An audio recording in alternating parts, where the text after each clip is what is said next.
Hello friends, आप सभी का स्वागत है आपके अपने यूट्यूब चैनल स्टडी विद पीके पर। तो दोस्तों, कैसे हैं आप सभी? आशा करता हूं अच्छे होंगे, स्वस्थ होंगे और अपनी तैयारी पूरी लगन व मेहनत से कर रहे होंगे। दोस्तों, आज हम पढ़ेंगे न्यायपालिका के बारे में, जिसमें हम पढ़ेंगे सुप्रीम कोर्ट के बारे में, सुप्रीम कोर्ट की संरचना, सुप्रीम कोर्ट के न्यायाधीशों की नियुक्ति और सुप्रीम कोर्ट के न्यायाधीशों की योग्यताओं के बारे में और सुप्रीम कोर्ट की शक्तियों के बारे में, और साथ ही साथ पढ़ेंगे उच्च न्यायालय और अधीनस्थ न्यायालयों के बारे में। तो आज का सेशन शुरू करने से पहले मैं सभी साथियों से एक बात कहना चाहूँगा कि जो साथी हमारे इस चैनल पर नए हैं या जिन्होंने अभी तक चैनल को सब्सक्राइब नहीं किया है, तो प्लीज़ वो चैनल को सब्सक्राइब कर लें। चलिए दोस्तों, शुरू करते हैं आज का अपना टॉपिक, न्यायपालिका।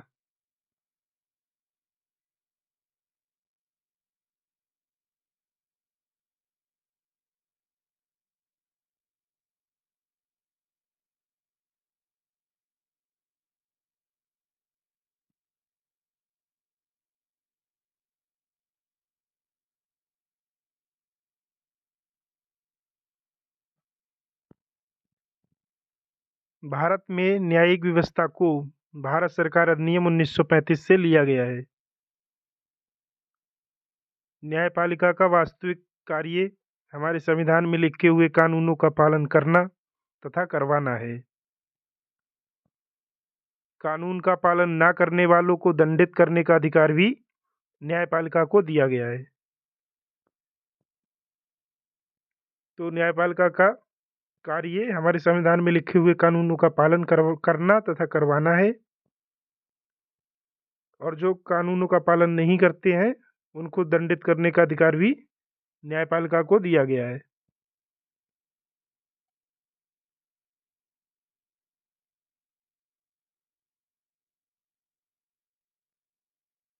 भारतीय संविधान ने एकीकृत न्याय व्यवस्था की स्थापना की है, जिसमें शीर्ष स्थान पर उच्चतम न्यायालय व उसके अधीन उच्च न्यायालय तथा उच्च न्यायालय के अधीन अधीनस्थ न्यायालय आते हैं।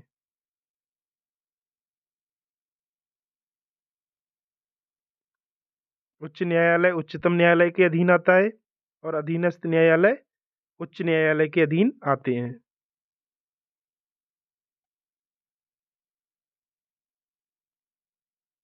अब पढ़ेंगे दोस्तों उच्च न्यायालय के बारे में, सुप्रीम कोर्ट के बारे में।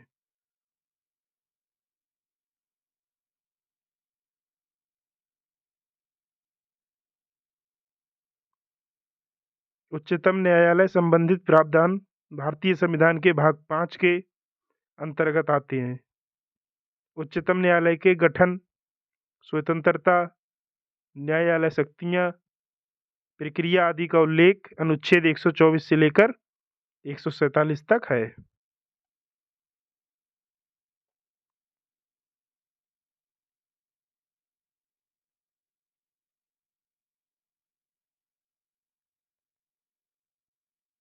स्वतंत्रता से पहले भारत में पहली बार सर्वोच्च न्यायालय की स्थापना रेगुलेटिंग एक्ट 1773 के द्वारा कलकत्ता शहर में 1774 में हुई थी।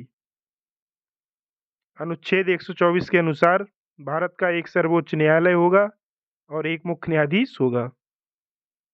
भारतीय संविधान के अनुच्छेद 124 में उल्लेखित है कि भारत का एक सर्वोच्च न्यायालय होगा और उसका एक मुख्य न्यायाधीश होगा।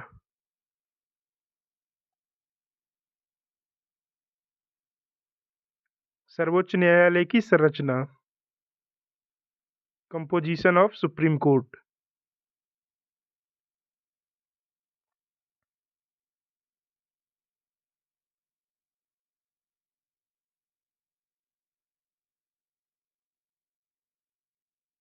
मूल संविधान में उच्चतम न्यायालय के लिए 8 न्यायाधीशों की व्यवस्था थी, जिसमें एक मुख्य न्यायाधीश तथा 7 अन्य न्यायाधीश होते थे। 1956 में संसद ने अन्य न्यायाधीशों की संख्या 10 निर्धारित की। यह वर्ष 1960 में 13 1977 में 17, 1986 में 25, 2008 में 30, 2019 में 33 निर्धारित की गई।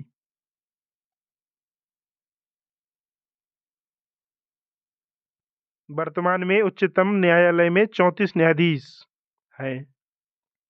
एक मुख्य न्यायाधीश और 33 अन्य न्यायाधीश हैं। वर्तमान समय में उच्चतम न्यायालय में कुल 34 न्यायाधीश हैं, जिनमें से एक मुख्य न्यायाधीश और 33 अन्य न्यायाधीश हैं।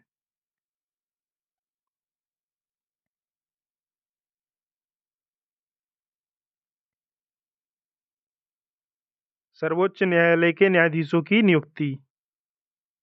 अपॉइंटमेंट ऑफ जजेस ऑफ सुप्रीम कोर्ट। सर्वोच्च न्यायालय के न्यायाधीशों की नियुक्ति राष्ट्रपति द्वारा की जाती है।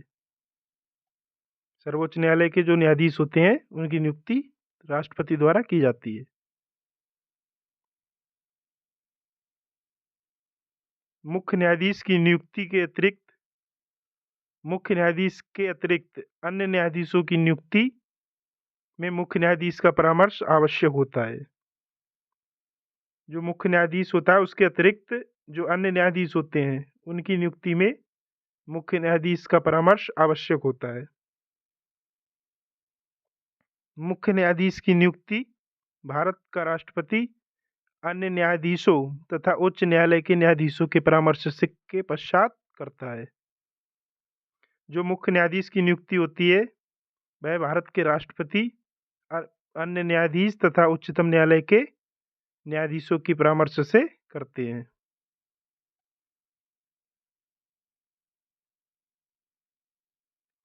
न्यायाधीश की अर्हताएं। क्वालिफिकेशन ऑफ जजेस। तो दोस्तों अब हम बात करेंगे कि सुप्रीम कोर्ट का न्यायाधीश बनने के लिए कौन कौन सी योग्यताएं होनी चाहिए।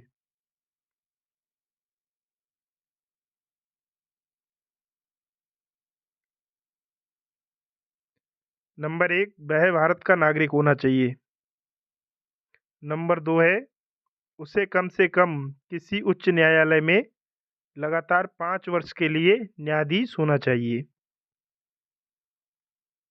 नंबर 3, उसे कम से कम लगातार 10 वर्ष तक उच्च न्यायालय में अधिवक्ता होना चाहिए।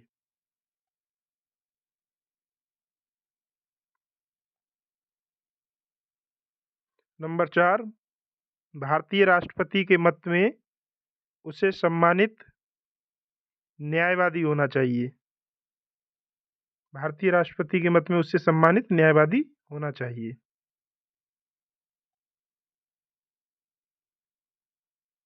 न्यायाधीशों की शपथ।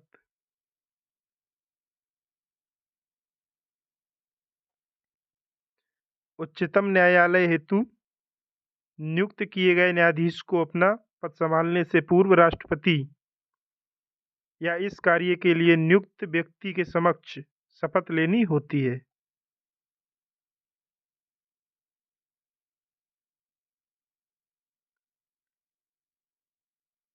न्यायाधीशों के वेतन एवं भत्ते।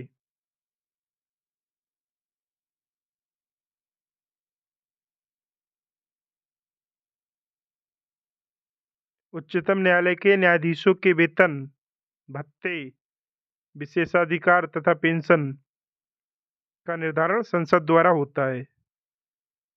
जो उच्चतम न्यायालय के न्यायाधीश होते हैं उनके वेतन, भत्ते, विशेषाधिकार तथा पेंशन का निर्धारण संसद करती है। भारत के मुख्य न्यायाधीश का वेतन 2,80,000 रुपये प्रति माह होता है। जो सर्वोच्च न्यायालय का मुख्य न्यायाधीश होता है उसका वेतन 2,80,000 रुपये प्रति माह होता है।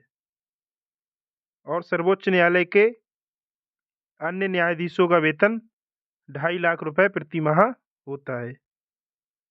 जो सर्वोच्च न्यायालय का मुख्य न्यायाधीश होता है उसका वेतन 2,80,000 रुपये प्रति माह होता है।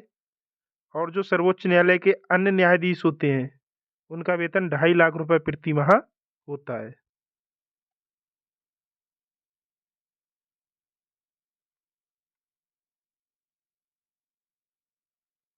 वेतन के अतिरिक्त इनको अन्य भत्ते भी दिए जाते हैं।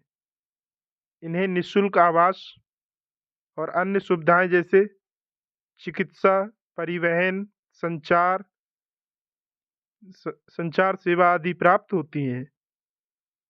जो सुप्रीम कोर्ट के जज होते हैं, उन्हें वेतन के अतिरिक्त अन्य भत्ते भी दिए जाते हैं, जैसे इन्हें निःशुल्क आवास रहने के लिए और अन्य सुविधाएं जैसे चिकित्सा है, परिवहन है, संचार सेवा है आदि प्राप्त होती हैं।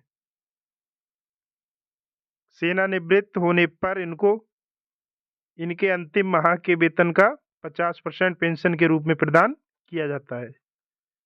सुप्रीम कोर्ट के जज जब सेवानिवृत्त होते हैं या रिटायर होते हैं, तब इनको जो इनके अंतिम माह का वेतन होता है, उसका 50% पेंशन के रूप में दिया जाता है।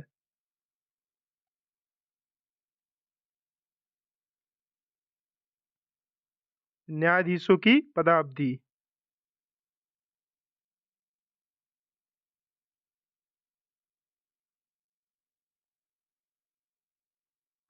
नंबर 1, वह 65 वर्ष की उम्र तक अपने पद पर बना रह सकता है। सुप्रीम कोर्ट के जज जो होते हैं, वो अपने पद पर 65 वर्ष की उम्र तक बने रह सकते हैं। नंबर 2, वह राष्ट्रपति को लिखित त्यागपत्र दे सकते हैं। सुप्रीम कोर्ट के जज अपना त्यागपत्र राष्ट्रपति को लिखित रूप में देते हैं। संसद की सिफारिश पर राष्ट्रपति द्वारा उसे पद से हटाया जा सकता है। उसे हटाने का आधार उसका दुर्व्यवहार या सिद्ध कदाचार होना चाहिए।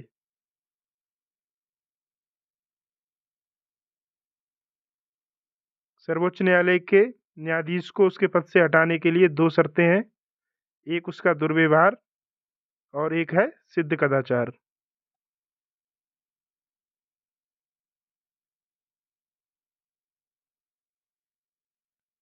कार्यकारी मुख्य न्यायाधीश, इसका उल्लेख भारतीय संविधान के अनुच्छेद 126 में किया गया है। राष्ट्रपति किसी भी न्यायाधीश को भारत के उच्चतम न्यायालय का कार्यकारी मुख्य न्यायाधीश नियुक्त कर सकता है, और वह ऐसा कब करता है? जब मुख्य न्यायाधीश का पद रिक्त हो, अस्थायी रूप से मुख्य न्यायाधीश अनुपस्थित हो, या फिर मुख्य न्यायाधीश अपने दायित्वों के निर्वहन में असमर्थ हो।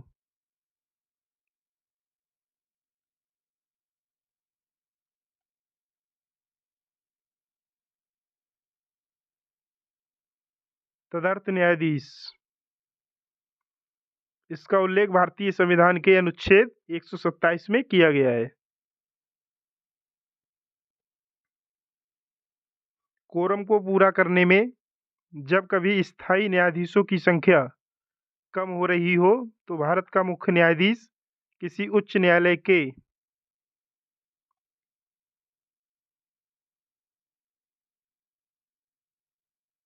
किसी न्यायाधीश को अस्थायी काल के लिए नियुक्त कर सकता है। ऐसा वह संबंधित उच्च न्यायालय के मुख्य न्यायाधीश के परामर्श एवं राष्ट्रपति की पूर्ण मंजूरी के बाद ही कर सकता है।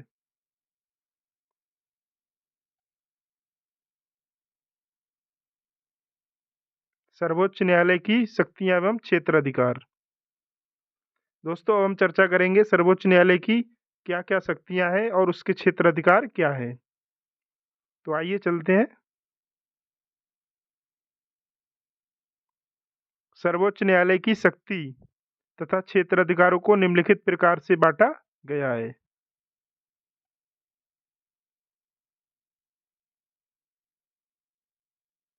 नंबर 1, मूल क्षेत्राधिकार। नंबर 2, न्यायाधीश क्षेत्राधिकार। नंबर 3, अपीलीय क्षेत्राधिकार। नंबर 4, सलाहकार या परामर्शीय क्षेत्राधिकार। नंबर 5, अभिलेखों का न्यायालय।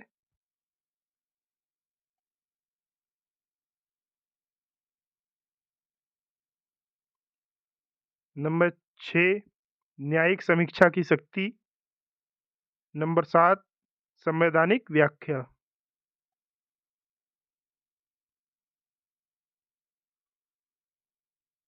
और नंबर 8 अन्य शक्तियाँ।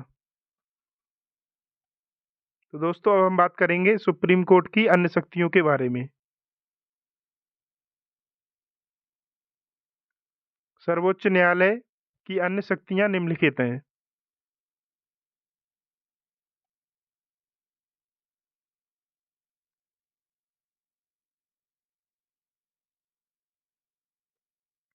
नंबर 1 राष्ट्रपति या उपराष्ट्रपति के निर्वाचन संबंधी विवादों का निपटारा सुप्रीम कोर्ट द्वारा या सर्वोच्च न्यायालय द्वारा ही किया जाता है। दोस्तों जो राष्ट्रपति या उपराष्ट्रपति के निर्वाचन में जो विवाद होता है उसका निपटारा सुप्रीम कोर्ट या उच्च न्यायालय द्वारा किया जाता है। नंबर 2 यह है यूपीएससी। यह यूपीएससी अथवा एसपीएससी अथवा जेएसपीएससी के अध्यक्ष तथा सदस्यों के आचरण की जांच करता है, जिनको राष्ट्रपति निर्मित करता है। यदि उन्हें दोषी पाया जाता है तो उच्चतम न्यायालय उनको हटाने की सिफारिश राष्ट्रपति से करता है और राष्ट्रपति इस सिफारिश को मानने के लिए बाध्य होते हैं।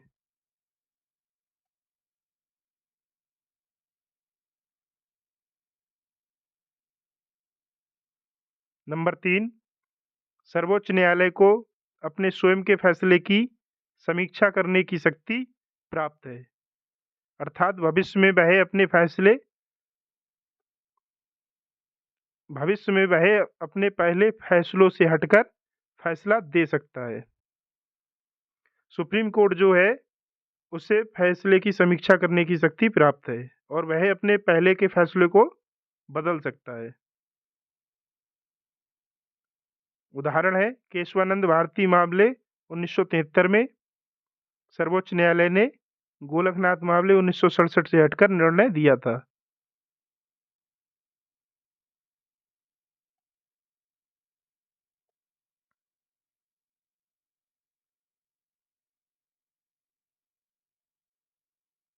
नंबर 4 सर्वोच्च न्यायालय को यह शक्ति भी प्राप्त है कि यदि कोई मामला लंबे समय से उच्च न्यायालय में है तो वह उसे अपने पास मंगवा सकता है या किसी अन्य उच्च न्यायालय में भेज सकता है। सर्वोच्च न्यायालय को यह शक्ति भी प्राप्त है कि यदि कोई मामला लंबे समय से उच्च न्यायालय में है तो वह उसे अपने पास मंगा सकता है या किसी अन्य न्यायालय को भेज सकता है।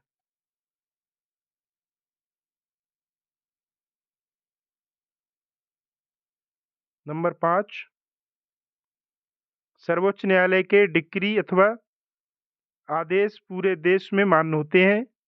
सभी सिविल और न्यायिक अधिकारी उच्चतम न्यायालय की सहायता में कार्य करेंगे।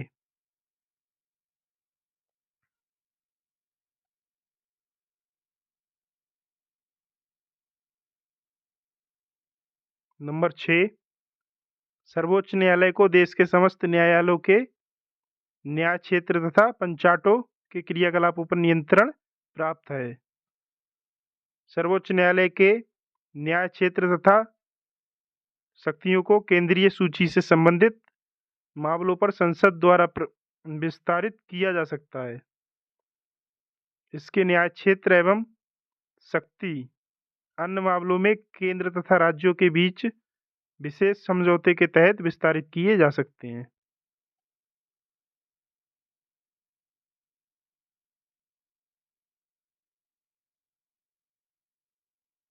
उच्चतम न्यायालय के अधिवक्ता एडवोकेट ऑफ सुप्रीम कोर्ट। उच्चतम न्यायालय में 3 प्रकार के अधिवक्ता कार्य करते हैं। नंबर 1 वरिष्ठ अधिवक्ता। Number 2 advocate on record. Number 3 अन्य अधिवक्ता।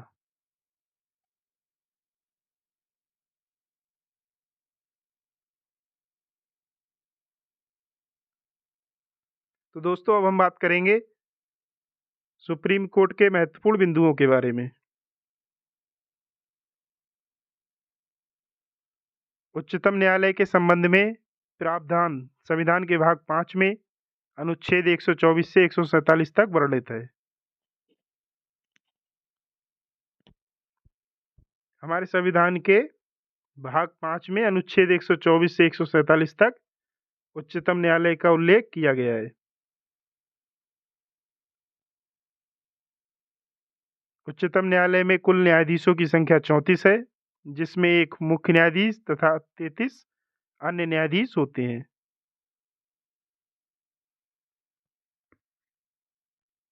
वर्तमान समय में सुप्रीम कोर्ट में कुल 34 न्यायाधीश हैं, जिनमें से एक मुख्य न्यायाधीश तथा 33 अन्य न्यायाधीश हैं।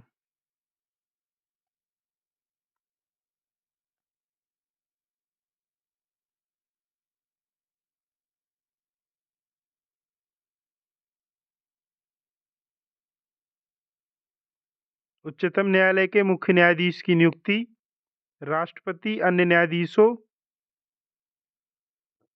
एवं उच्च न्यायालय के न्यायाधीशों की सलाह के पश्चात करता है। जो सुप्रीम कोर्ट का मुख्य न्यायाधीश होता है, उसकी नियुक्ति राष्ट्रपति अन्य न्यायाधीशों एवं उच्च न्यायालय के न्यायाधीशों की सलाह के पश्चात करता है। उच्चतम न्यायालय के न्यायाधीशों की अधिकतम आयु सीमा 65 वर्ष है। जो उच्चतम न्यायालय के न्यायाधीश होते हैं, वह 65 वर्ष तक अपने पद पर रह सकते हैं। उच्चतम न्यायालय के न्यायाधीशों का वेतन भारत की संचित निधि से दिया जाता है। जो सुप्रीम कोर्ट के न्यायाधीश होते हैं, उनका वेतन है भारत की संचित निधि से दिया जाता है।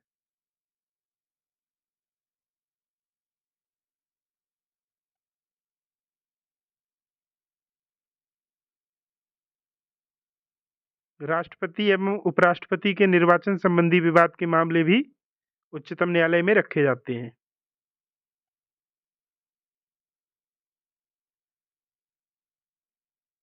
उच्चतम न्यायालय से संबंधित कुछ महत्वपूर्ण अनुच्छेद। तो दोस्तों, अब हम चर्चा करेंगे उच्चतम न्यायालय से संबंधित महत्वपूर्ण अनुच्छेदों के बारे में। तो चलिए देखते हैं कौन कौन से महत्वपूर्ण अनुच्छेद हैं।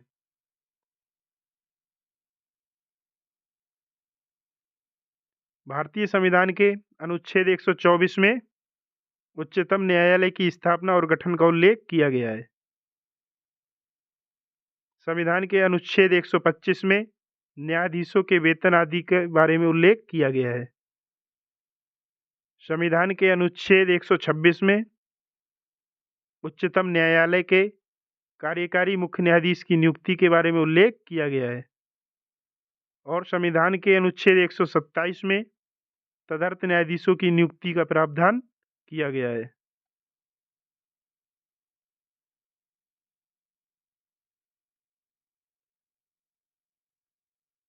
और संविधान के अनुच्छेद 128 में उच्चतम न्यायालय की बैठकों में सेवानिवृत्त न्यायाधीशों की उपस्थिति का उल्लेख किया गया है। उच्चतम न्यायालय एक अभिलेख न्यायालय होगा, जिसका उल्लेख संविधान के अनुच्छेद 129 में किया गया है। और अनुच्छेद 130 में उच्चतम न्यायालय की पीठ के बारे में उल्लेख किया गया है। अनुच्छेद 131 में उच्चतम न्यायालय के क्षेत्राधिकार के बारे में जानकारी दी गई है।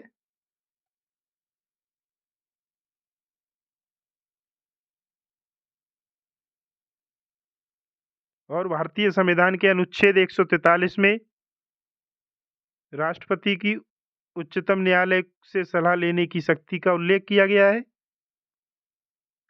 और भारतीय संविधान के अनुच्छेद 146 में उच्चतम न्यायालय के पदाधिकारी तथा सेवक और खर्च आदि के बारे में उल्लेख किया गया है। अनुच्छेद 147 में उच्चतम न्यायालय की व्याख्या का प्रावधान किया गया है या उल्लेख किया गया है। तो दोस्तों, ये थे सुप्रीम कोर्ट के कुछ प्रमुख अनुच्छेद। दोस्तों, अब हम चर्चा करेंगे उच्च न्यायालय या हाई कोर्ट के बारे में।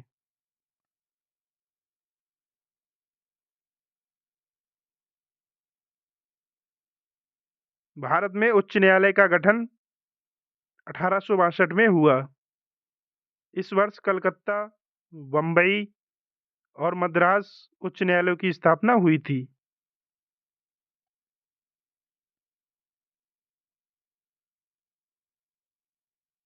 कलकत्ता उच्च न्यायालय की स्थापना 1 जुलाई 1862 को हुई थी और बम्बई में उच्च न्यायालय की स्थापना 14 अगस्त 1862 को हुई थी और मद्रास में उच्च न्यायालय की स्थापना 26 जून 1862 को हुई थी।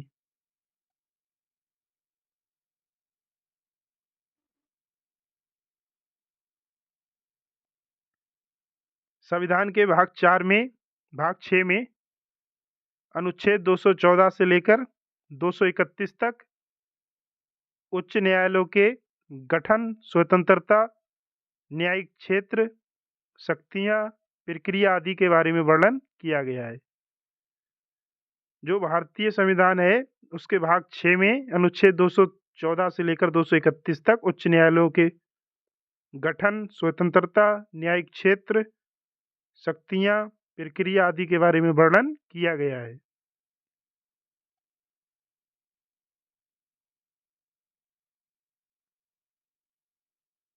अनुच्छेद 214 में वर्णित है कि प्रत्येक राज्य के लिए एक उच्च न्यायालय होगा।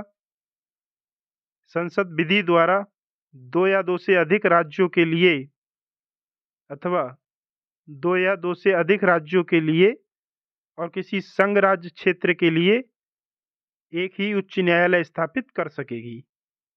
यह प्रावधान 7वें संविधान संशोधन 1956 द्वारा जोड़ा गया था।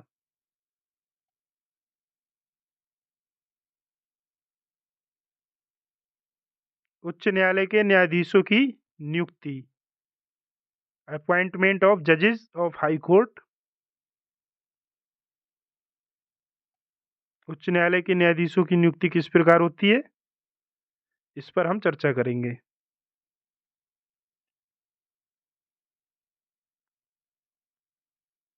उच्च न्यायालय के मुख्य न्यायाधीश की नियुक्ति भारत का राष्ट्रपति, उच्चतम न्यायालय के मुख्य न्यायाधीश तथा संबंधित राज्य के राज्यपाल से परामर्श के पश्चात करता है।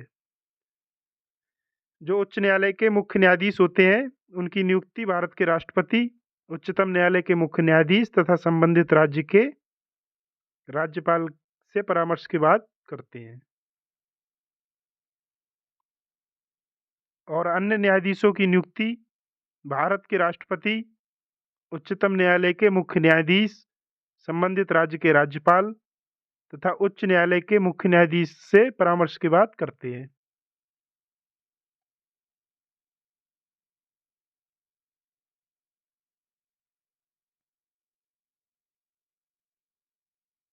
उच्च न्यायालय के न्यायाधीशों की अर्हताएं या योग्यताएं। क्वालिफिकेशन ऑफ जजेस ऑफ हाई कोर्ट।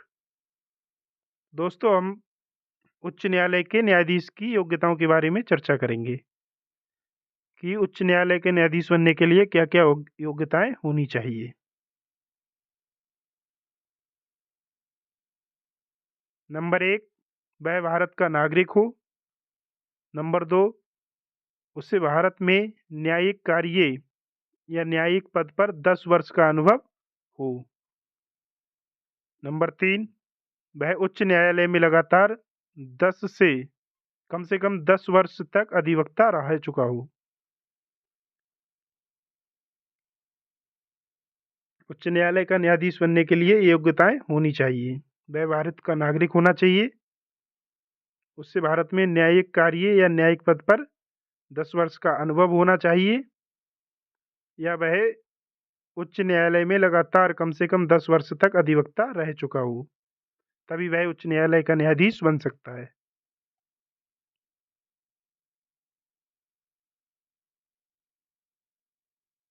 दोस्तों, अब हम बात करेंगे उच्च न्यायालय के न्यायाधीशों की शपथ के बारे में। उच्च न्यायालय के न्यायाधीशों की शपथ का उल्लेख भारतीय संविधान के अनुच्छेद 219 में किया गया है।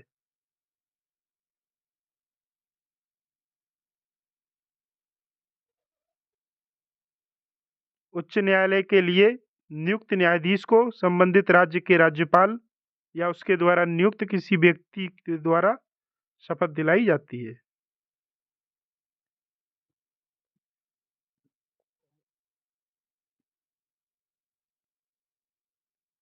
जो उच्च न्यायालय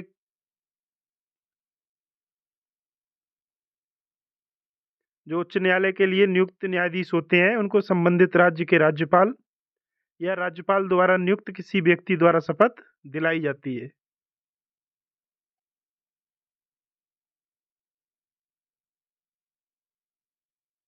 उच्च न्यायालय के न्यायाधीशों की पदावधि।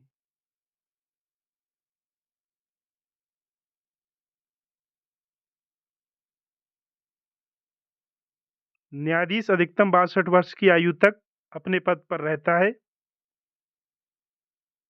उच्च न्यायालय का जो न्यायाधीश होता है वह अधिकतम 62 वर्ष की आयु तक अपने पद पर रह सकता है। वह राष्ट्रपति को त्यागपत्र भेज सकता है। संसद की विशेष बहुमत की सिफारिश से राष्ट्रपति उसको पद से हटा सकता है।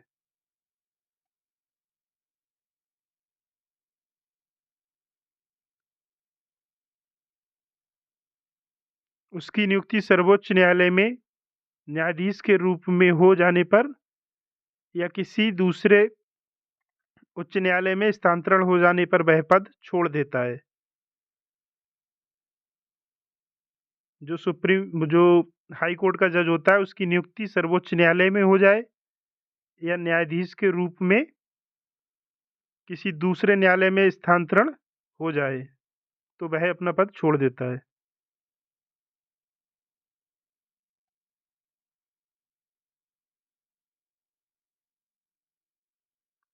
उच्च न्यायालय के न्यायाधीशों के वेतन एवं भत्ते।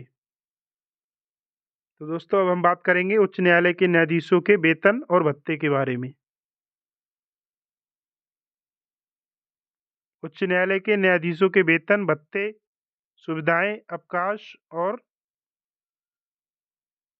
पेंशन को समय समय पर संसद द्वारा तय किया जाता है, सिवाय वित्तीय आपातकाल के अलावा। इनमें कोई कमी नहीं की जा सकती है।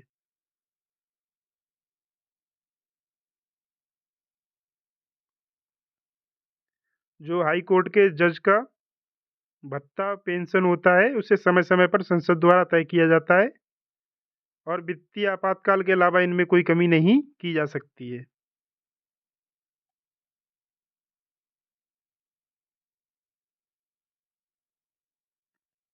वर्तमान में मुख्य न्यायाधीश का वेतन 2.5 लाख रुपए प्रति माह है। वर्तमान में अन्य न्यायाधीशों का वेतन 2,25,000 रुपए प्रति माह है। इनको सत्कार भत्ता और निःशुल्क आवास तथा अन्य सुविधाएं भी प्रदान की जाती हैं, जैसे चिकित्सा है, परिवहन है, साधन है, संचार है आदि। जो उच्च न्यायालय के न्यायाधीश होते हैं उनको निःशुल्क आवास और अन्य सुविधाएं जैसे चिकित्सा, परिवहन, साधन, संचार सुविधा आदि दी जाती है।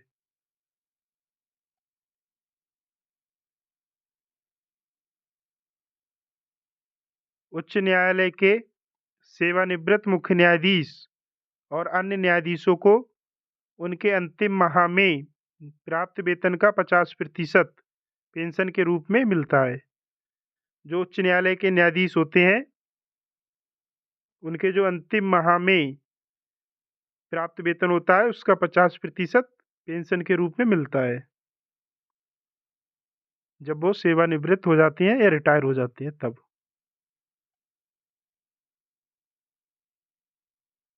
उच्च न्यायालय के न्यायाधीशों को हटाना। उच्च न्यायालय के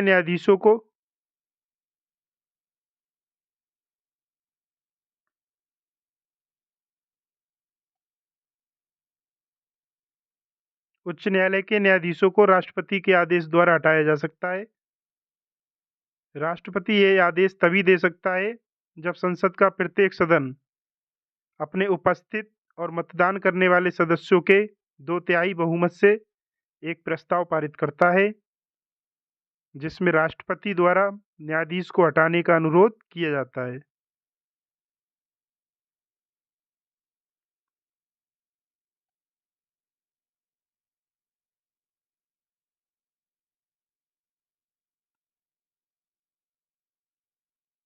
उच्च न्यायालय के न्यायाधीश को 2 आधार पर हटाया जा सकता है।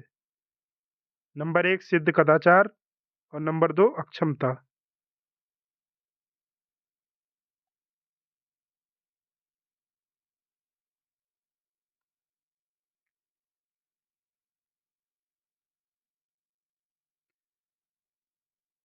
दोस्तों अब हम बात करेंगे उच्च न्यायालय के न्यायाधीशों के स्थानांतरण के बारे में।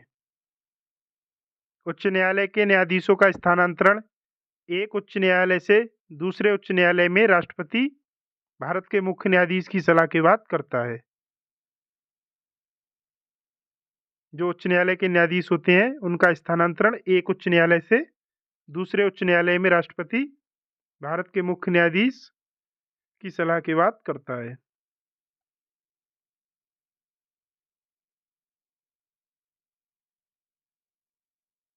उच्च न्यायालय के कार्यकारी मुख्य न्यायाधीश।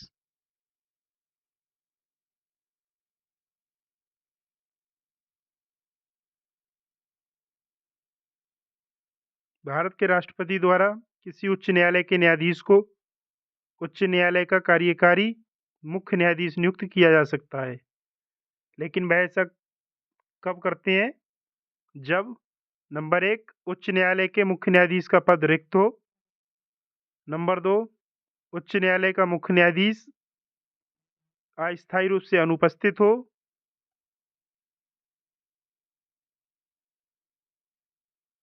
नंबर 3 यदि मुख्य न्यायाधीश अपने कार्य को करने में अक्षम हो तब।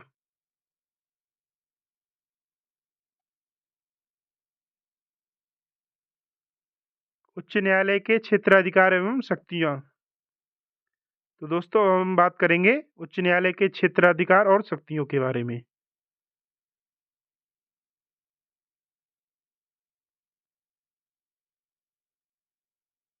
उच्चतम न्यायालय के समान उच्च न्यायालय को भी कुछ विशेष क्षेत्राधिकार एवं शक्तियां प्रदान की गई हैं। उच्च न्यायालय राज्य में अपील करने का सर्वोच्च न्यायालय है। यह नागरिकों के मूल अधिकारों की रक्षा करता है तथा संविधान की व्याख्या करने का अधिकार भी इसको प्राप्त है।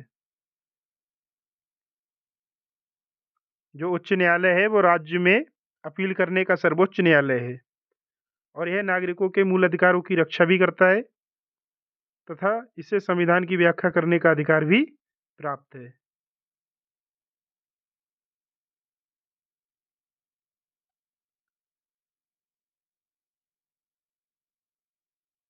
वर्तमान में उच्च न्यायालय को निम्नलिखित न्यायिक क्षेत्राधिकार एवं शक्तियां प्राप्त हैं जो कि निम्नलिखित हैं। नंबर 1 मूल क्षेत्राधिकार एवं प्रारंभिक क्षेत्राधिकार।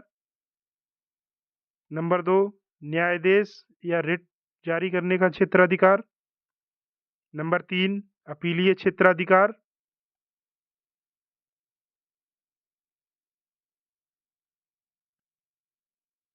नंबर 4 पर्यवेक्षीय क्षेत्राधिकार। नंबर 5 अधीनस्थ न्यायालयों पर नियंत्रण का अधिकार। नंबर 6 अभिलेख का न्यायालय। नंबर 7 न्यायिक समीक्षा की शक्ति।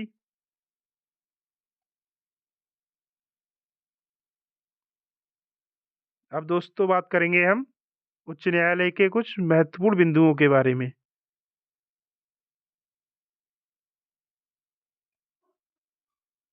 सर्वप्रथम उच्च न्यायालय की स्थापना 1862 में हुई थी। वर्तमान में उच्च न्यायालयों की संख्या 25 है। उच्च न्यायालय के संबंध में प्रावधान संविधान के भाग 6 में अनुच्छेद 214 से 231 तक वर्णित है।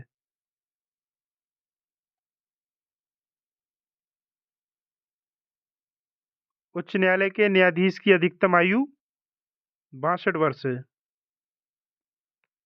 जो उच्च न्यायालय के न्यायाधीश हैं वो अधिकतम 62 वर्ष तक अपने पद पर सेवा कर सकते हैं।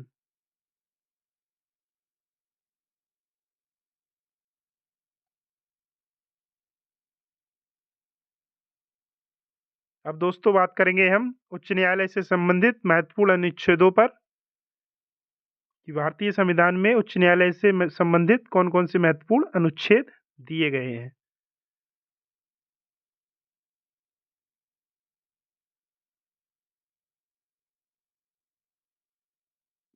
संविधान में अनुच्छेद 214 में राज्यों के लिए उच्च न्यायालय का उल्लेख किया गया है। संविधान के अनुच्छेद 215 में अभिलेखों के न्यायालय के रूप में उल्लेख किया गया है।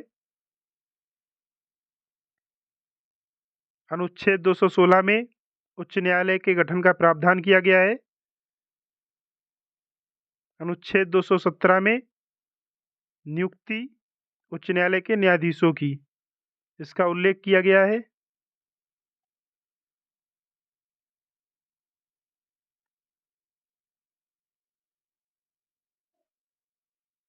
अनुच्छेद 219 में शपथ ग्रहण करना उच्च न्यायालय के न्यायाधीशों द्वारा। भारतीय संविधान का जो अनुच्छेद 219 है उसमें उच्च न्यायालय के न्यायाधीशों द्वारा शपथ ग्रहण करने का उल्लेख किया गया है। अनुच्छेद 221 में उच्च न्यायालय के न्यायाधीशों हेतु वेतन एवं भत्ते का उल्लेख किया गया है। अनुच्छेद 223 में उच्च न्यायालय के कार्यवाहक मुख्य न्यायाधीश की नियुक्ति का उल्लेख किया गया है।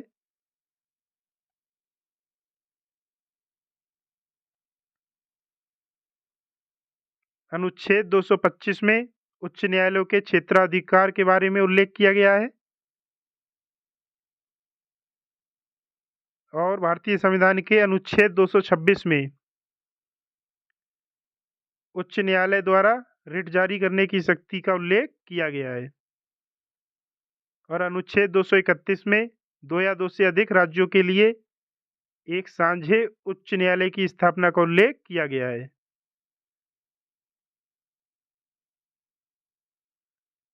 अनुच्छेद 231 में उल्लेख किया गया है कि 2 या 2 से अधिक राज्यों के लिए एक उच्च न्यायालय होगा।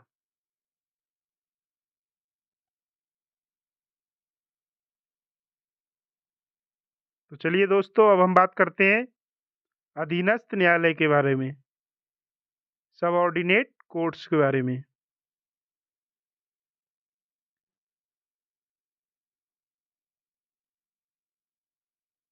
राज्य की न्यायपालिका के अंतर्गत 2 प्रकार के न्यायालय आते हैं, उच्च न्यायालय एवं अधीनस्थ न्यायालय। अधीनस्थ न्यायालय उच्च न्यायालय के अधीन कार्य करते हैं, इसलिए इनको अधीनस्थ न्यायालय कहा जाता है।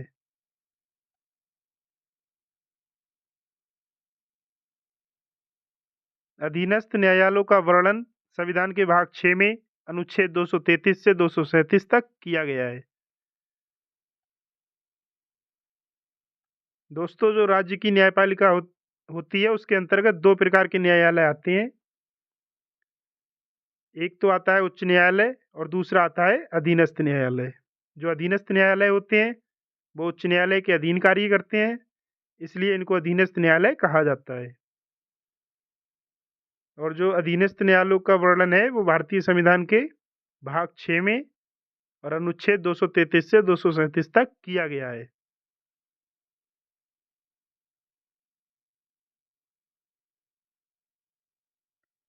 चलिए दोस्तों, अब हम बात करते हैं जिला न्यायाधीश की नियुक्ति के बारे में।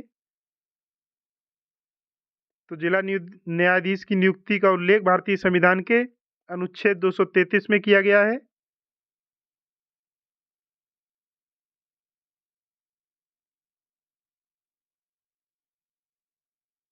जिला न्यायाधीश की नियुक्ति उच्च न्यायालय के परामर्श से राज्यपाल करता है। जिस व्यक्ति को जिला न्यायाधीश नियुक्त करना है उसके लिए निम्न आवश्यक शर्तें हैं। चलिए दोस्तों, अब हम देखते हैं कि जिला न्यायाधीश नियुक्त होने के लिए कौन-कौन सी शर्तें हैं।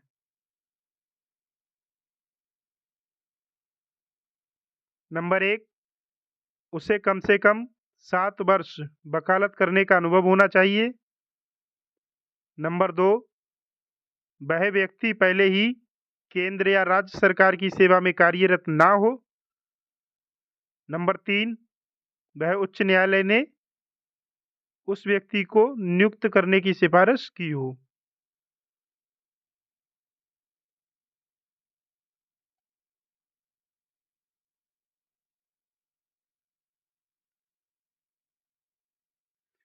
तो दोस्तों अब हम बात करेंगे अतिरिक्त न्यायाधीशों की नियुक्ति के बारे में।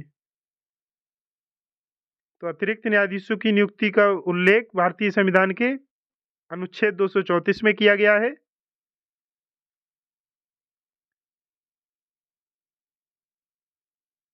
जिला न्यायाधीशों के अतिरिक्त व्यक्तियों की किसी राज्य की न्यायिक सेवा में नियुक्ति उस राज्य के राज्यपाल द्वारा राज्य लोक सेवा आयोग से तथा उस राज्य के उच्च न्यायालय से परामर्श के पश्चात राज्यपाल द्वारा बनाए गए नियमों के अनुसार की जाएगी।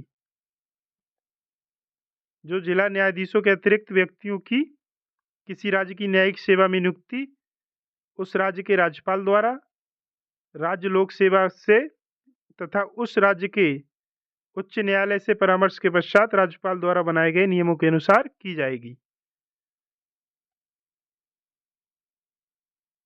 अधीनस्थ न्यायालयों से संबंधित महत्वपूर्ण अनुच्छेद। तो दोस्तों अब हम बात करेंगे अधीनस्थ न्यायालयों से संबंधित कौन कौन से महत्वपूर्ण अनुच्छेद हैं।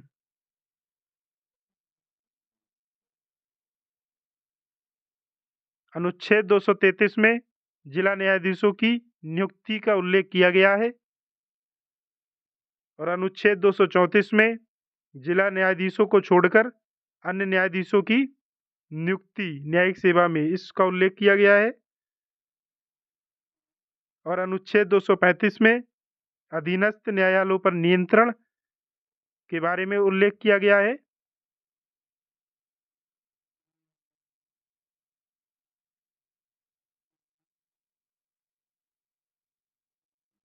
तो दोस्तों आज की हमारी चर्चा यहीं पर समाप्त होती है। अब हम करेंगे इससे संबंधित कुछ अभ्यास प्रश्न, जिससे हमारा साथ ही साथ रिवीजन भी होता रहेगा। तो चलिए दोस्तों शुरू करते हैं अभ्यास प्रश्न।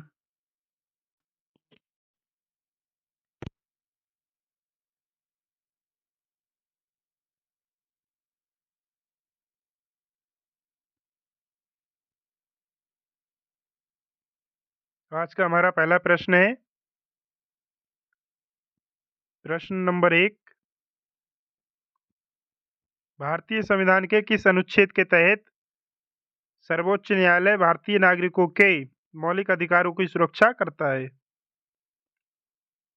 ऑप्शन नंबर ए अनुच्छेद 74, ऑप्शन नंबर बी अनुच्छेद 56, ऑप्शन नंबर सी अनुच्छेद 16 या ऑप्शन नंबर डी अनुच्छेद 32।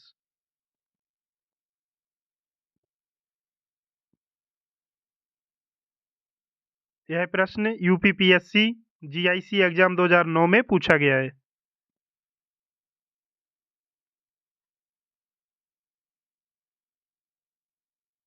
तो दोस्तों आप बताइए इस प्रश्न का सही उत्तर क्या होगा।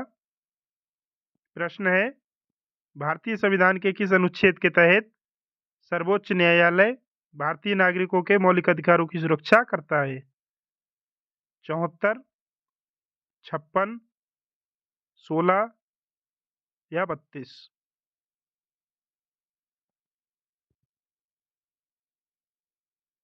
तो इसका राइट आंसर होगा ऑप्शन नंबर डी अनुच्छेद 32।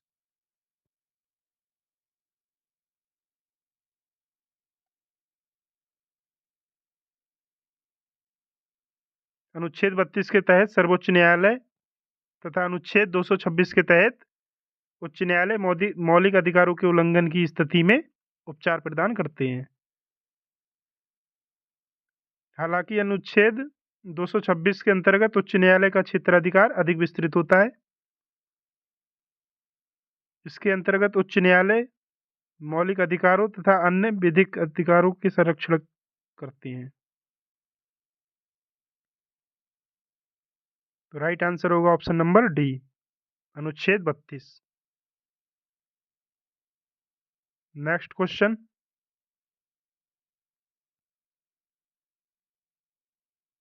Question number 2। भारत में न्यायिक सक्रियता संबंधित है। ऑप्शन नंबर ए, प्रतिबद्ध न्यायपालिका से। ऑप्शन नंबर बी, न्यायिक समीक्षा से। ऑप्शन नंबर सी, न्यायिक स्वतंत्रता से। या फिर ऑप्शन नंबर डी, जनहित याचिका से।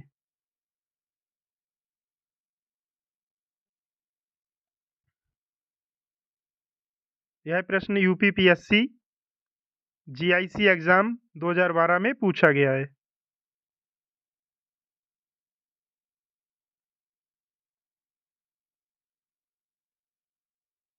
तो दोस्तों आप बताइए इस प्रश्न का सही उत्तर क्या होगा।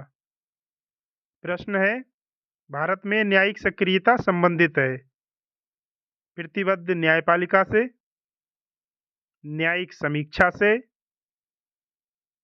न्यायिक स्वतंत्रता से, या फिर जनहित याचिका से।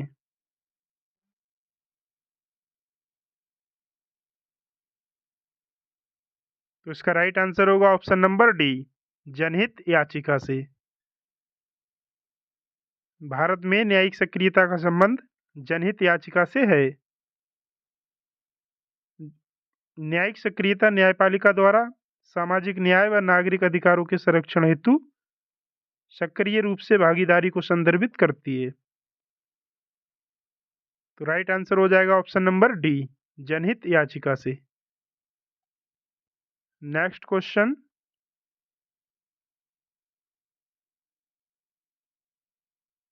Question number 3। भारत में किसी राज्य के राज्यपाल को पद और गोपनीयता की शपथ कौन दिलवाता है। ऑप्शन नंबर ए, भारत का राष्ट्रपति। ऑप्शन नंबर बी, भारत का उपराष्ट्रपति। ऑप्शन नंबर सी, राज्य के उच्च न्यायालय का मुख्य न्यायाधीश। या फिर ऑप्शन नंबर डी, राज्य की विधानसभा का अध्यक्ष।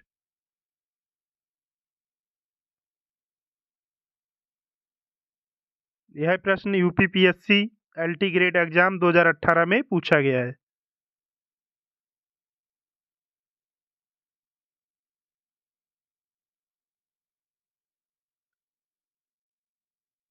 तो दोस्तों आप बताइए इस प्रश्न का सही उत्तर क्या होगा। प्रश्न है, भारत में किसी राज्य के राज्यपाल को पद और गोपनीयता की शपथ कौन दिलवाता है। भारत का राष्ट्रपति, भारत का उपराष्ट्रपति, राज्य के उच्च न्यायालय का मुख्य न्यायाधीश, या फिर राज्य की विधानसभा का अध्यक्ष।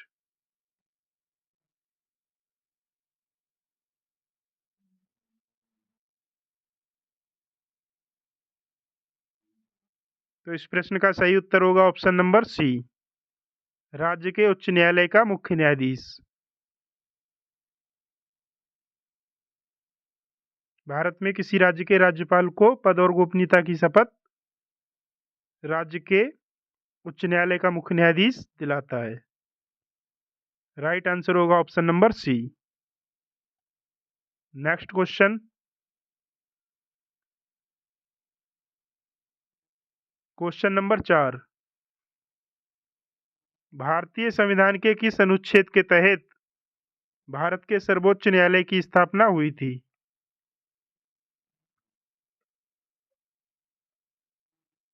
ऑप्शन नंबर ए, अनुच्छेद 144।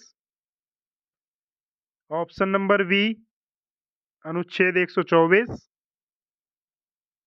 ऑप्शन नंबर सी, अनुच्छेद 134। या फिर ऑप्शन नंबर डी, अनुच्छेद 113।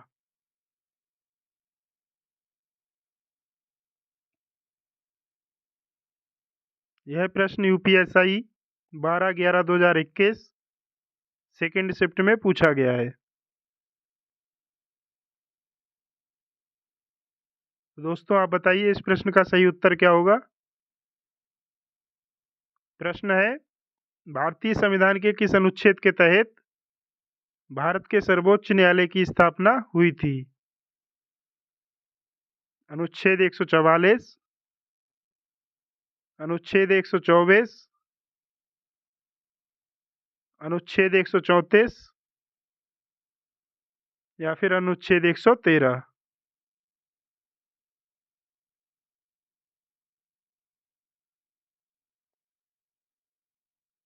तो इसका राइट आंसर होगा ऑप्शन नंबर बी, अनुच्छेद 124। भारतीय संविधान के अनुच्छेद 124 के तहत भारत के सर्वोच्च न्यायालय की स्थापना हुई थी।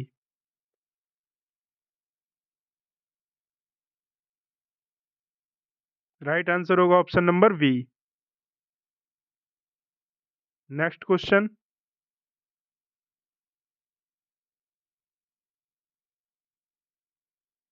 Question number 5। भारत में सर्वोच्च न्यायालय के न्यायाधीशों, भारत के मुख्य न्यायाधीश सहित, की अधिकतम संभावित संख्या कितनी है?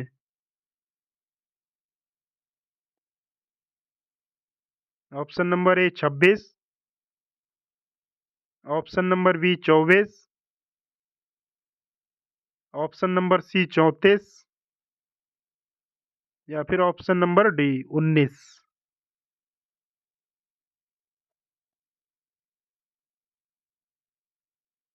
यह प्रश्न यूपीएसआई 12/11/2021 सेकेंड शिफ्ट में पूछा गया है।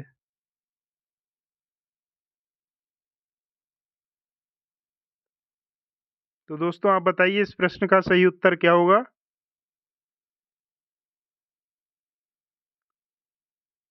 प्रश्न है, भारत में सर्वोच्च न्यायालय के न्यायाधीशों, भारत के मुख्य न्यायाधीश सहित, की अधिकतम संभावित संख्या कितनी है?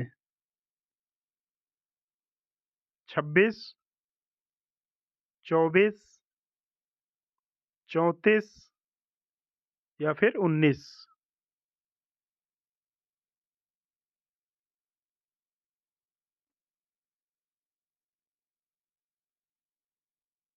तो इस प्रश्न का सही उत्तर होगा option number C 34।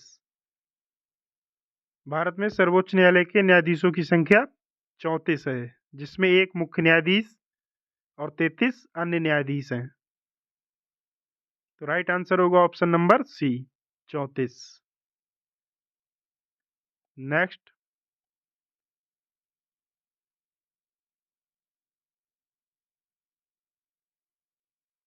Question number 6। भारतीय संविधान का निम्नलिखित में से कौन सा अनुच्छेद याचिका जारी करने के लिए उच्च न्यायालय को शक्ति प्रदान करता है? ऑप्शन नंबर ए अनुच्छेद 32, ऑप्शन नंबर बी अनुच्छेद 226, ऑप्शन नंबर सी अनुच्छेद 324 या फिर ऑप्शन नंबर डी अनुच्छेद 56।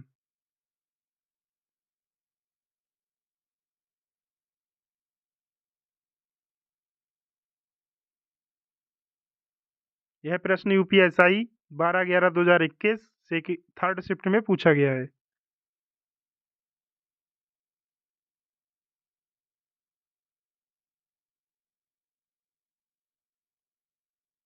तो दोस्तों आप बताइए इस प्रश्न का सही उत्तर क्या होगा। प्रश्न है, भारतीय संविधान का निम्नलिखित में से कौन सा अनुच्छेद याचिका जारी करने के लिए उच्च न्यायालय को शक्ति प्रदान करता है? अनुच्छेद 32, अनुच्छेद 226, अनुच्छेद 324 या फिर अनुच्छेद 56।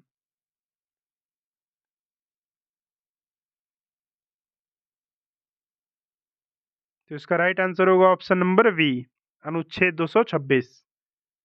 भारतीय संविधान का अनुच्छेद 226 याचिका जारी करने के लिए उच्च न्यायालय को शक्ति प्रदान करता है। और अनुच्छेद 32 उच्चतम न्यायालय को शक्ति प्रदान करता है। तो राइट आंसर हो जाएगा ऑप्शन नंबर बी, अनुच्छेद 226। नेक्स्ट क्वेश्चन,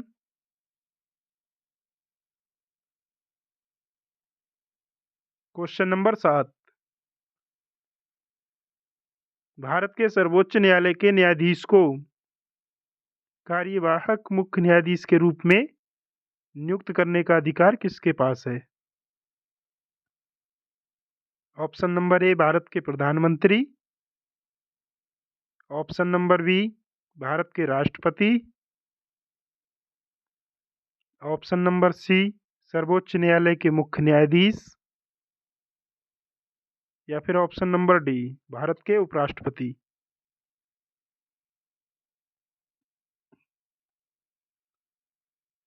यह प्रश्न यूपीएसआई 13/11/2021 फर्स्ट शिफ्ट में पूछा गया है।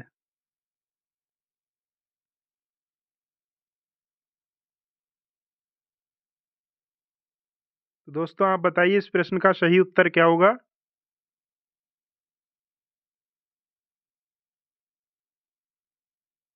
प्रश्न है, भारत के सर्वोच्च न्यायालय के न्यायाधीश को कार्यवाहक मुख्य न्यायाधीश के रूप में नियुक्त करने का अधिकार किसके पास है? भारत के प्रधानमंत्री, भारत के राष्ट्रपति, सर्वोच्च न्यायालय के मुख्य न्यायाधीश या फिर भारत के उपराष्ट्रपति।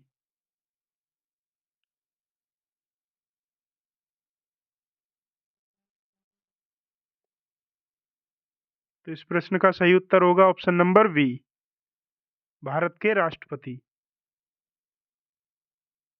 भारत के सर्वोच्च न्यायालय के न्यायाधीश को कार्यवाहक मुख्य न्यायाधीश के रूप में नियुक्त करने का अधिकार भारत के राष्ट्रपति के पास है।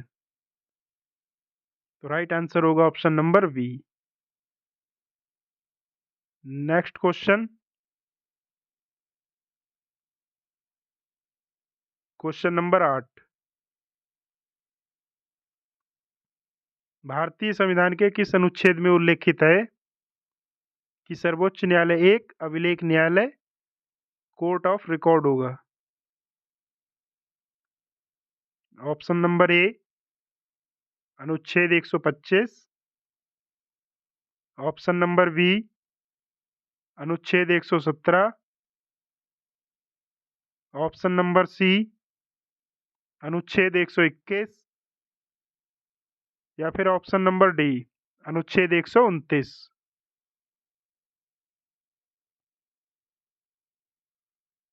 यह प्रश्न यूपीएसआई 13/11/2021 सेकेंड शिफ्ट में पूछा गया है।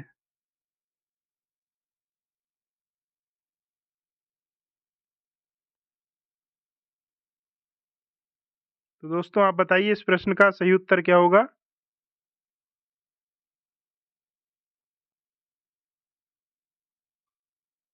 प्रश्न मैं एक बार फिर से बोल देता हूं। भारतीय संविधान के किस अनुच्छेद में उल्लेखित है कि सर्वोच्च न्यायालय एक अभिलेख न्यायालय या कोर्ट ऑफ रिकॉर्ड होगा? अनुच्छेद 125, अनुच्छेद 117, अनुच्छेद 121 या फिर अनुच्छेद 129।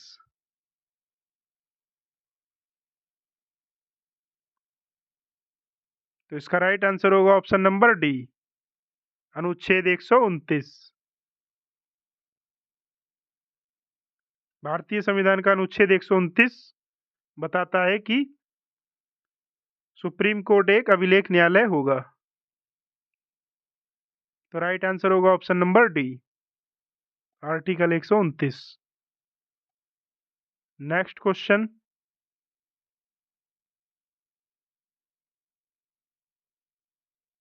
Question number 9। भारत में सर्वोच्च न्यायपालिका निकाय कौन सा है? ऑप्शन नंबर ए, भारत के राष्ट्रपति। ऑप्शन नंबर बी, उच्च न्यायालय। Option number C British privy council. Option number D उच्चतम न्यायालय।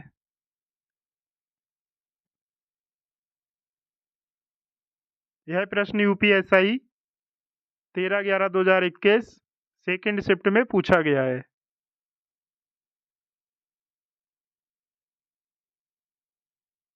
तो सभी साथी बताएंगे इस प्रश्न का सही उत्तर क्या होगा।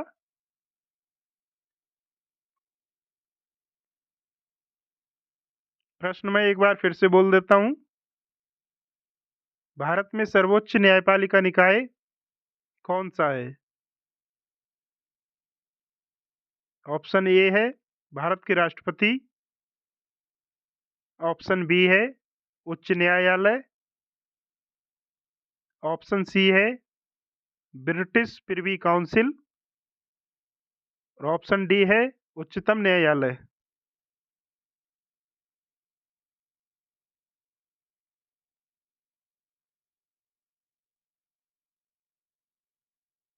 तो इस प्रश्न का सही उत्तर है ऑप्शन नंबर डी उच्चतम न्यायालय। भारत में सर्वोच्च न्यायपालिका निकाय उच्चतम न्यायालय है। Next question.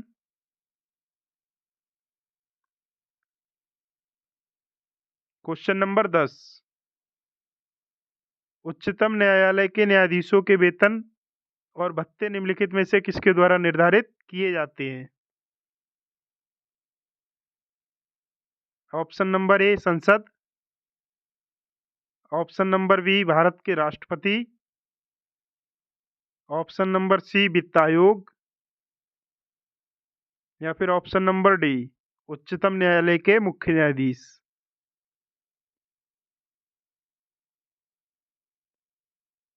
यह प्रश्न यूपीएसआई 13/11/2021 थर्ड शिफ्ट में पूछा गया है।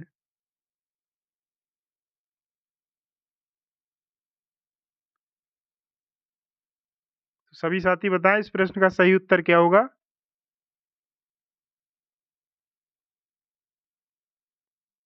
प्रश्न है उच्चतम न्यायालय के न्यायाधीशों के वेतन और भत्ते निम्नलिखित में से किसके द्वारा निर्धारित किए जाते हैं। संसद द्वारा, भारत के राष्ट्रपति द्वारा, वित्त आयोग द्वारा, या फिर उच्चतम न्यायालय के मुख्य न्यायाधीश द्वारा।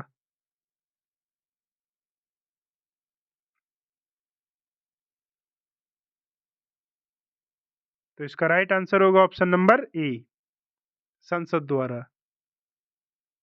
उच्चतम न्यायालय के न्यायाधीशों के वेतन और भत्ते संसद द्वारा निर्धारित किए जा सकते हैं।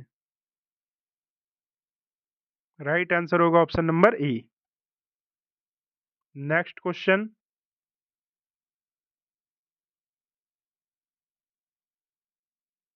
Question number 11। भारत में सर्वोच्च न्यायालय के न्यायाधीश के लिए सेवानिवृत्त की आयु होती है। ऑप्शन नंबर ए 65 वर्ष। ऑप्शन नंबर बी 55 वर्ष। ऑप्शन नंबर सी 50 वर्ष। या फिर ऑप्शन नंबर डी 60 वर्ष।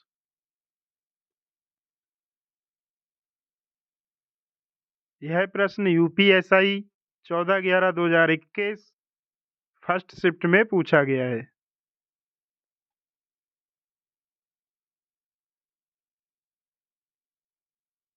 तो एक बार सभी साथी जरूर बताएंगे इस प्रश्न का सही उत्तर क्या होगा।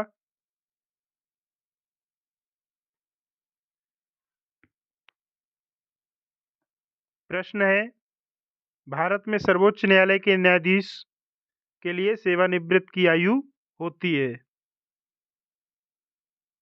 65 वर्ष, 55 वर्ष, 50 वर्ष, या फिर 60 वर्ष।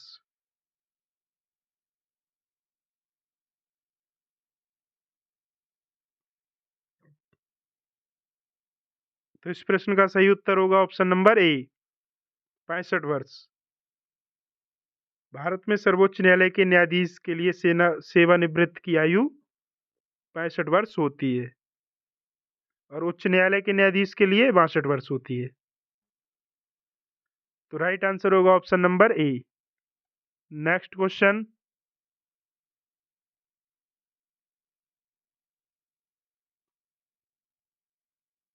Question number 12। भारतीय संविधान का कौन सा अनुच्छेद उच्च न्यायालयों के न्यायाधीशों द्वारा शपथ या अभिपुष्टि से संबंधित है? ऑप्शन नंबर ए अनुच्छेद 110, ऑप्शन नंबर बी अनुच्छेद 219, ऑप्शन नंबर सी अनुच्छेद 200 या फिर ऑप्शन नंबर डी अनुच्छेद 210।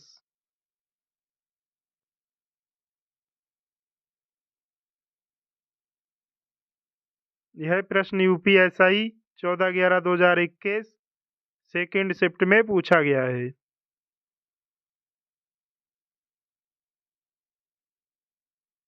तो सभी साथी जरूर बताएंगे इस प्रश्न का सही उत्तर क्या होगा। प्रश्न मैं एक बार फिर से बोल देता हूं। भारतीय संविधान का कौन सा अनुच्छेद उच्च न्यायालयों के न्यायाधीश द्वारा शपथ या अभिपुष्टि से संबंधित है? अनुच्छेद 110, अनुच्छेद 219, अनुच्छेद 200 या फिर अनुच्छेद 210।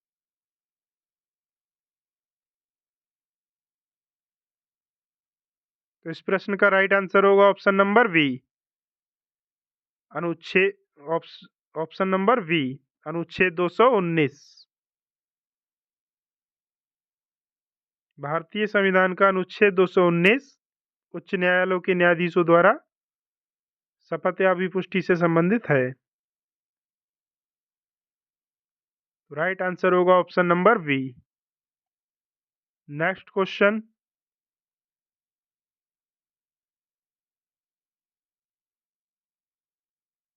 Question number 13। भारत में उच्च न्यायालय की संस्था पहली बार किस वर्ष में स्थापित की गई थी? ऑप्शन नंबर ए 1985 में, ऑप्शन नंबर बी 1947 में, ऑप्शन नंबर सी 1862 में या फिर ऑप्शन नंबर डी 1858 में।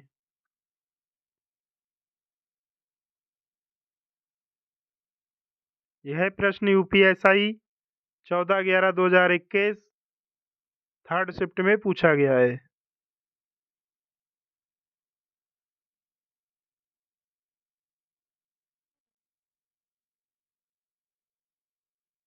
सभी साथी इस प्रश्न का सही उत्तर जरूर बताएंगे।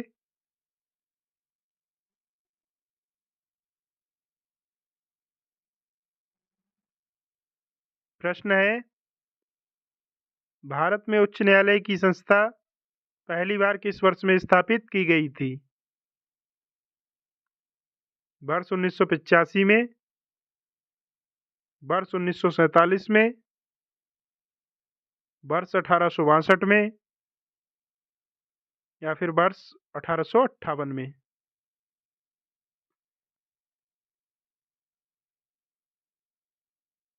तो इस प्रश्न का सही उत्तर होगा ऑप्शन नंबर सी 1862 में। भारत में उच्च न्यायालय की संस्था पहली बार 1862 में स्थापित की गई थी। राइट आंसर होगा option number C. Next question, question number 14। निम्नलिखित में से किसके पास राष्ट्रपति और उपराष्ट्रपति के चुनावों के विवादों का निर्णय लेने का मूल, अनन्य और अंतिम अधिकार होता है? ऑप्शन नंबर ए भारत के महान्यायवादी, ऑप्शन नंबर बी भारत का उच्चतम न्यायालय, ऑप्शन नंबर सी भारतीय संसद या फिर ऑप्शन नंबर डी, भारत निर्वाचन आयोग। यह प्रश्न यूपीएसआई 15/11/2021 फर्स्ट शिफ्ट में पूछा गया है।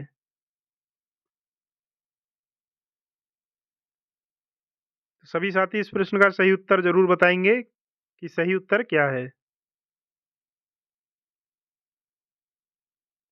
प्रश्न है, निम्नलिखित में से किसके पास राष्ट्रपति और उपराष्ट्रपति के चुनावों के विवादों का निर्णय लेने का मूल, अनन्य और अंतिम अधिकार होता है? भारत के महान्यायवादी के पास, भारत का उच्चतम न्यायालय के पास, भारतीय संसद के पास या फिर भारत निर्वाचन आयोग के पास?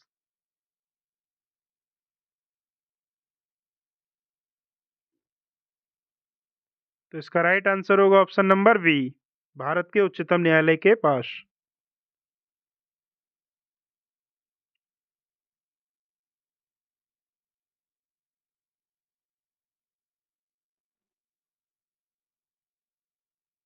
राष्ट्रपति और उपराष्ट्रपति के चुनावों के विवादों का निर्णय लेने का मूल, अनन्य और अंतिम अधिकार भारत के उच्चतम न्यायालय के पास है। तो राइट आंसर होगा option number B. Next question, question number 15। भारतीय संविधान का निम्नलिखित में से कौन सा अनुच्छेद सर्वोच्च न्यायालय की आरंभिक अधिकारता से संबंधित है? ऑप्शन नंबर ए, अनुच्छेद 141। ऑप्शन नंबर बी, अनुच्छेद 133। ऑप्शन नंबर सी, अनुच्छेद 131 या फिर ऑप्शन नंबर डी, अनुच्छेद 137।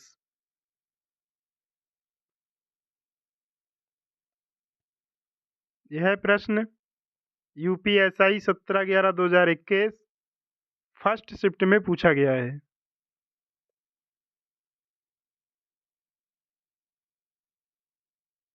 तो सभी साथी इस प्रश्न का सही उत्तर जरूर बताएंगे कि सही उत्तर क्या है। प्रश्न एक बार मैं फिर से कह देता हूं, भारतीय संविधान का निम्नलिखित में से कौन सा अनुच्छेद सर्वोच्च न्यायालय की आरंभिक अधिकारता से संबंधित है? अनुच्छेद 141, अनुच्छेद 133, अनुच्छेद 131 या फिर अनुच्छेद 137।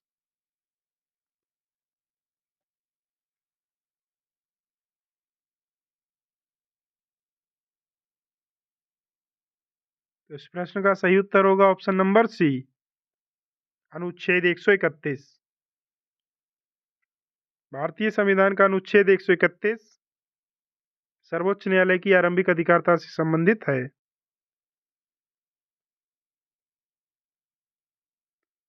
राइट आंसर होगा option number C. Next question,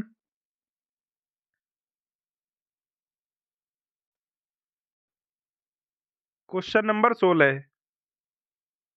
भारतीय संविधान का कौन सा अनुच्छेद राष्ट्रपति को सर्वोच्च न्यायालय से सलाह लेने के लिए अधिकृत करता है?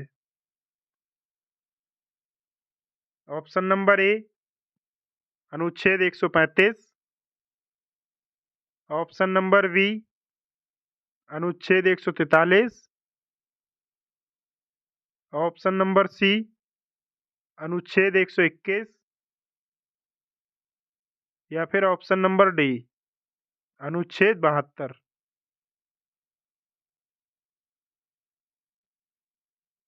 यह प्रश्न यूपीएसआई 17/11/2021 फर्स्ट शिफ्ट में पूछा गया है।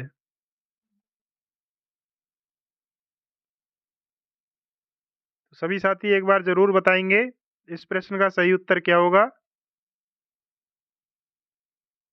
प्रश्न एक बार मैं फिर से बोल देता हूं,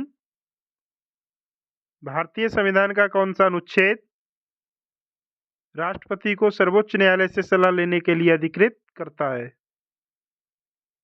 अनुच्छेद 135, अनुच्छेद 143,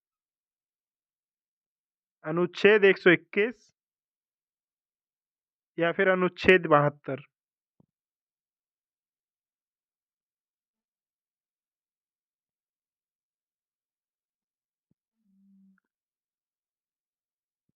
तो इस प्रश्न का सही उत्तर होगा ऑप्शन नंबर बी, अनुच्छेद 143।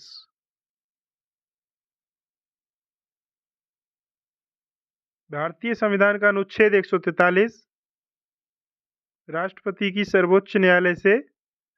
सर्वोच्च न्यायालय से सलाह लेने के लिए अधिकृत अधिकृत करता है। तो राइट आंसर होगा ऑप्शन नंबर बी, अनुच्छेद 143। नेक्स्ट क्वेश्चन,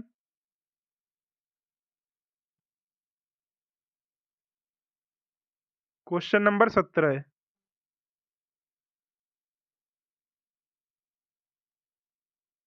वर्तमान में भारत में उच्च न्यायालयों की कुल संख्या कितनी है? ऑप्शन नंबर ए 35,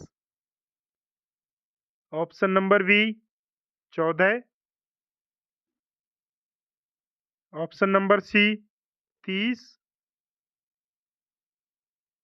या फिर ऑप्शन नंबर डी 25।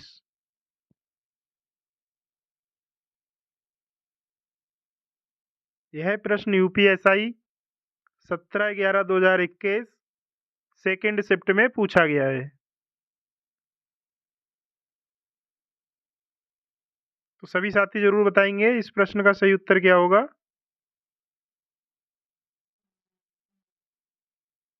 प्रश्न है, वर्तमान में भारत में उच्च न्यायालयों की संख्या कितनी है? 35, 14, 30 या फिर 25।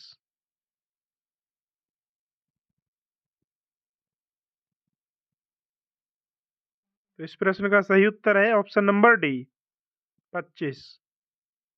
वर्तमान में भारत में उच्च न्यायालयों की कुल संख्या 25 है। राइट आंसर होगा option number D. Next question, question number 18। Habeas corpus याचिका का शाब्दिक अर्थ क्या है? ऑप्शन नंबर ए हम वर्जित करते हैं, ऑप्शन नंबर बी प्रमाणित किया जाए, ऑप्शन नंबर सी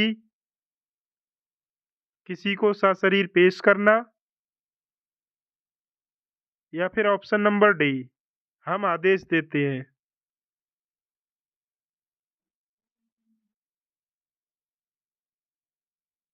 यह प्रश्न यूपीएसआई 20/11/2021 फर्स्ट शिफ्ट में पूछा गया है।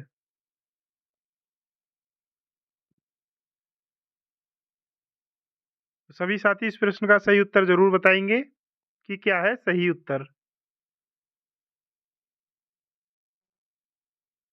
प्रश्न एक बार मैं फिर से बोल देता हूं, हैबियस कॉर्पस याचिका का शाब्दिक अर्थ क्या है? ऑप्शन नंबर ए हम वर्जित करते हैं, ऑप्शन नंबर बी प्रमाणित किया जाए, ऑप्शन नंबर सी किसी को सशरीर पेश करना या फिर ऑप्शन नंबर डी हम आदेश करते हैं।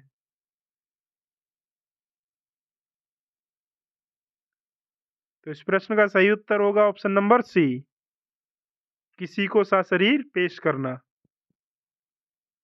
हैबियस कॉर्पस याचिका का शाब्दिक अर्थ होता है किसी को सशरीर पेश करना। तो राइट आंसर होगा option number C. Next question,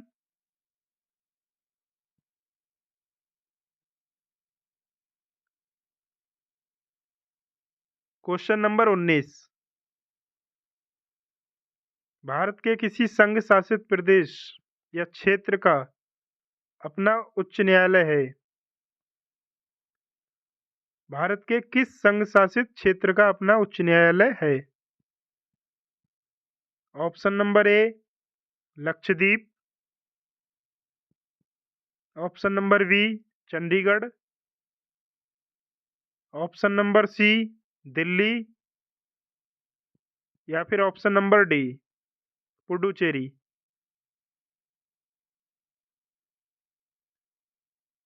सभी साथी इस प्रश्न का सही उत्तर जरूर बताएंगे कि क्या है सही जवाब। प्रश्न है, भारत के किस संघ शासित क्षेत्र का अपना उच्च न्यायालय है? लक्षद्वीप, चंडीगढ़, दिल्ली, या फिर पुडुचेरी।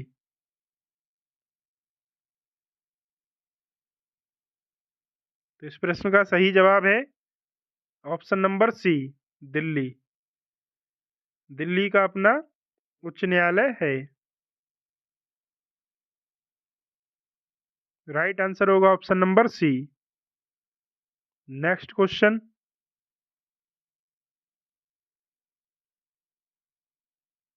Question number 20। सर्वोच्च न्यायालय के न्यायाधीशों के वेतन और पेंशन को निर्धारित करने की शक्ति निम्नलिखित में से किसके पास है? ऑप्शन नंबर ए भारत के राष्ट्रपति के पास, ऑप्शन नंबर बी प्रधानमंत्री कार्यालय के पास, ऑप्शन नंबर सी केंद्रीय वित्त मंत्री के पास, या फिर ऑप्शन नंबर डी भारतीय संसद के पास।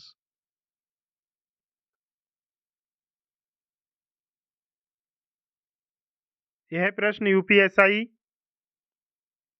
21/11/2021 फर्स्ट शिफ्ट में पूछा गया है।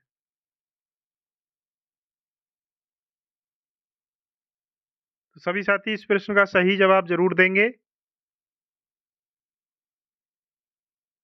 प्रश्न एक बार मैं फिर से बोल देता हूं। सर्वोच्च न्यायालय के न्यायाधीशों के वेतन और पेंशन को निर्धारित करने की शक्ति निम्नलिखित में से किसके पास है? भारत के राष्ट्रपति के पास, प्रधानमंत्री कार्यालय के पास, केंद्रीय वित्त मंत्री के पास, या फिर भारतीय संसद के पास।